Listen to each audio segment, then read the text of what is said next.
Hello student, आज मैं फिर एक वीडियो लेके आई हूँ जो कि हमारा डिफरेंशियल इक्वेशन स्टार्ट था। उसमें हम लोगों ने 5 वीडियोज आप लोगों को सेंड किए थे।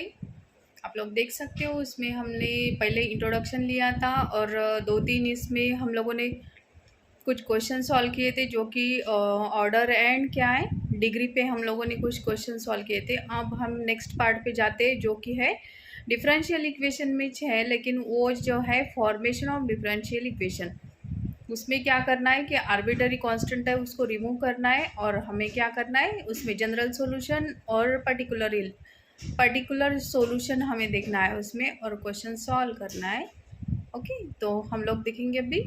इसमें आप देख सकते हो स्टूडेंट की फॉर्मेशन ऑफ डिफरेंशियल इक्वेशन। इसमें आर्बिट्ररी कांस्टेंट होता है, वो हमें रिमूव करना पड़ता है, जो कि डेरिवेटिव निकाल के dy by d x differentiate with respect to x करके फिर अगेन उसमें दो है तो फिर अगेन उसमें हम लोग डिफ्रेंशिएट करते हैं, फिर उसका रिमूव करके हम लोग उसका सॉल्यूशन निकालते हैं। तो यहाँ पे देख सकते हैं जनरल सॉल्यूशन एक है और एक पर्टिकुलर सॉल्यूशन है। जनरल सॉल्यूशन मतलब क्या होता है, the solution which has an many arbitrary constant as the order of the differential equation is called the general solution of the differential equation. Suppose आपके पास एक एग्जांपल है y equal to a cos x plus b sin x।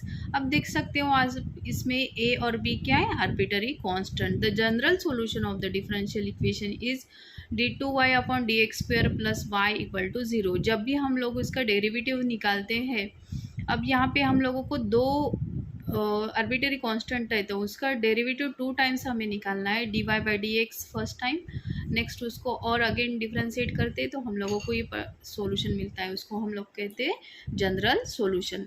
आप देख सकते हो particular solution. Particular solution मतलब solution obtained by giving the particular values to the arbitrary constant in the general solutions. A differential equation is called as a particular solution. Example में हम लोग देखेंगे अभी।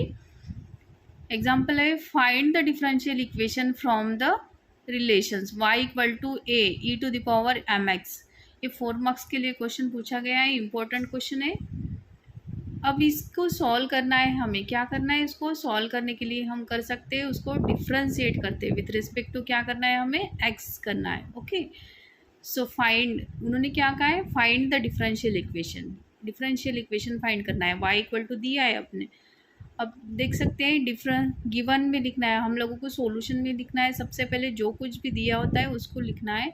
Given y equal to a e to the power m x, this is the equation number 1। then again differentiate above equation with respect to x कर सकते हैं हम। d upon d x of y यहाँ पे लिख सकते हैं हम लोग, देख सकते हो आप, equal to d upon d x of a e to the power m x.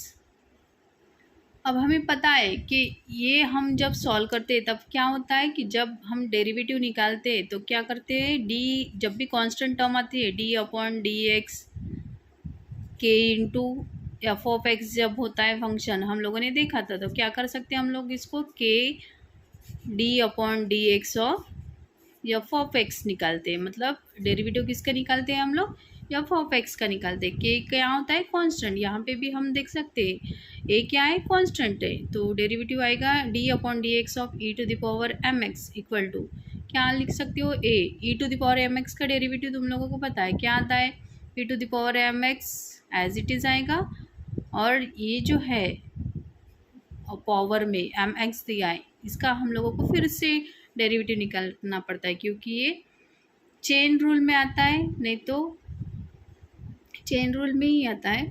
D upon d x of m x का डेरिवेटिव आप लोगों को पता है, यम अगेन क्या है, कांस्टेंट टर्म है, एक्स का डेरिवेटिव क्या आएगा, 1 आता है। तो फिर हम लोग यहाँ पे देख सकते हैं d y by d x equal to m a e to the power m x.